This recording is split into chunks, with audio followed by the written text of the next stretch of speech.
So, hello everyone. Now, in this lecture, we will be discussing again the Gandhi's critique of modernity. इस पे based मैंने एक chapter भी पढ़ा दिया. Now, let's discuss this presentation. So, modern civilization is basically materialistic. We all know. Modern civilization in relentless pursuit of material progress with spiraling hunger for wealth and worldly pleasures, which result in cutthroat competition from an individual to an international level.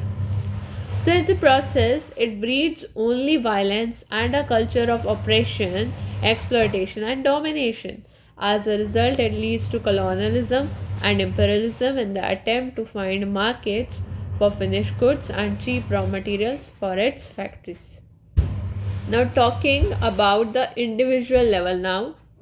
So, if we talk about individual level, so at the individual level, it promotes modern civilization promotes concept of egocentric man. Egocentric man ever engaged in the task of finding new avenues for enhancing his possessions and pleasures. So, such a naked pursuit of self interest makes all talks of religion and mortality irrelevant, which is why modern civilization becomes devoid of religion, mortality, and spirituality. क्योंकि इसमें self interest की बात आ जाती है. So it also promotes extreme individualism, leading to emergence of atomized individuals deprived of the warmth of his community life. Also, it is against the nature. How it's against the nature? मैंने पहले ये chapter वैसे पढ़ाया है, but still इसको अब हम short उसमें पढ़ रहे हैं. So the much celebrated scientific and technological revolution has resulted in the rape of nature, posing a serious threat to the very existence of the humankind. Large scale of industrialization and urbanization in a senseless and imbalanced way, with the means of rapid transportation and communications, has uprooted a large number of people from their original habitats, causing the untold miseries and poverty for many. So the process has resulted in ever rising pollution levels, irreparable damage to ecological balance and biodiversity, posing a grave menace to health and well-being. Now, talking about emergence of an elite group interested in self-promotion. So, under the impact of modern civilization, medicine, law, politics, commerce, in fact, all walks of human activities have degenerated, and the elite from all these groups are only interested in enslaving the common people to serve their own interest. The institution of political representation has been turned into instruments for the self-promotion of their members. So, in the Hind Swaraj, Gandhi described British Parliament as a sterile woman and prostitute. In such a system of representation, the parliament is dominated by the political parties, and they in turn are controlled by their leaders. People have hardly much role to play in the process except casting their votes at the time of elections. So, the claim of modern civilization of providing physical comforts to the people is an empty one in view of handful of elite groups succeeding in grabbing the fruits for developments at the cost of vast majority. तो उन्हें बस elite people को बस ये चाहिए कि common people का use करो और अपना फ़ायदा करो बस. Now it's the time for evaluation of Gandhian views on modern civilization. So it needs to be underlined that the relationship between the tradition and modernity is much more complex than it's usually understood. In particular society, there could be modernity of tradition, or you can say tradition of modernity. Now there could be tradition of periodic renewal of the traditional pattern, but there are many scholars like Rudolphs who believe that Indian society is counted as being one of them. And in such a society, age-old cultural symbols, myths, folklores get deeply rooted in the racial memories of the people. They all have the potential to work as a great emotive symbols if handled with ingenuity and creative application they could work as a powerful instrument of the change. Now, was Gandhi a pre-modernist?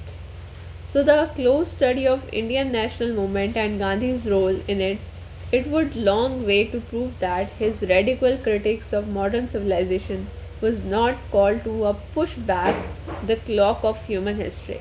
It was an attempt to anticipate and apprehend the disastrous consequences flowing from modern civilization, not only for India but also for the entire humankind. His critique was part of his advocacy for Indians taking to a different path which was nearer to genius and tradition of our people. Besides, he played the role of great modernizer both in political and religious fields. Gandhi, a modernizer of polity and society. So, as a political leader, he played a crucial role in making Congress a modern and a vibrant organization. Raised an army of freedom fighters, which provided with a new goal of independence and a new weapon called Satyagraha for the national struggle. So, as a socio religious reformer, his contribution to time management, hygiene, both private and public, hard and systematic work ethics, punctuality in both private and public life, his attempt to raise a number of single aim organizations like Harijan Sevak Sangh, only to prove that this was the single biggest attempt to modernize every walk of our national life. तो एक ये example है. Talking about Gandhi's idea in socio-religious field. So in religious field, his fight against untouchability, work for communal harmony, ideas and action underline his role as a modernizer. ऐसी बात नहीं कि वो modernizer नहीं है. So reason for his alternative vision for social order being rejected is not far to seek. His people-oriented modernizing programs could have adversely affected the vested interest of the Indian elite as they are to be started from below, not from the top. His idea on Brahmacharya was a faith in the inner Swaraj or the self-rule, which is a powerful mechanism to underline the importance of discipline and control of overcoming violence. Now, Parekh views on Gandhi's critique of modernity. Now, in the first place, he argues with the European critics like Ruskin, Tolstoy, Karl Marx, and others. So, unlike those European critics, Gandhi and Indian people were the direct victims of the modern civilization, which was represented by British colonial rule, and he could see his darker side more closely and clearly than they could ever do. Secondly, and higher to Indian civilization, rich and ancient civilization, he could bring a deep and complete intellectual perspective and sensibility which was denied to them. Now, ahead of moderates and militants, Gandhi stood at a point compared to S.N. Banerjee, Dadabhai Naroji, Tilak, Lajpat. Beside his experience from South African struggle, he prolonged with the Indian Revolution, living in London, and means for Indian Home Rule. In the process, he advocated moderates and militants. So Gandhi was able to offer a complex, original, and nuanced critique of civilization. No confrontation between East and West. Unlike some of his contemporaries, there was no confrontation, rather a struggle between ancient and modern civilization. So in the process, he presented Indian people as missionaries and as against the British claim of missionaries of civilization. Necessarily put India on high moral ground, Gandhi tried to put them on defensive by describing modern civilization as body-centric, सही बात है, and violence breeding with excessive and irrational faith and instrumental rationality. And further, we can see impacts on human nature and institution. Besides, human greed has becoming its driving force. Modern man has become excessively aggressive, ambitious, and also suffers from human frailties. Even the profession of law and medicine are being abused for promotion of selfish ends of elite. Institution of state has been turned into instrument of violence and oppression. Talking about positive sides also, so according to Parekh, Gandhi doesn't hesitate to underline three major positive sides. ये भी गांधी जी ने बोले कि its spirit of inquiry and its restless search for truth attempt to bring natural order within human control and a more organized social life. At the same time, Gandhi doesn't forget to underline the fact on these counts to maintain a sense of proportion. If we see organizational side, so in that case, it would, in case of it, excess have only succeeded in robbing man as finer aspect including morals and spiritual side. So according to Parikh, while Gandhi was willing to accept some of the major positive contribution of modern civilization, he was equally keen to point out their limitation and excesses.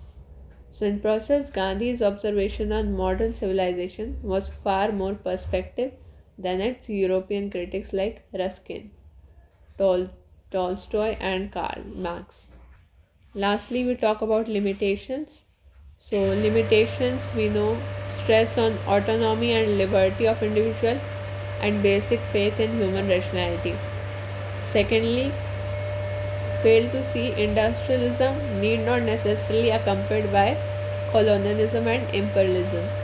And thirdly, looked at positive sides, which was rather modern civilization has been accidental, it may be integral part also. So while rejecting its intellectual foundation, institutional setup put him in the pitfall of contradiction. So I hope guys this is clear.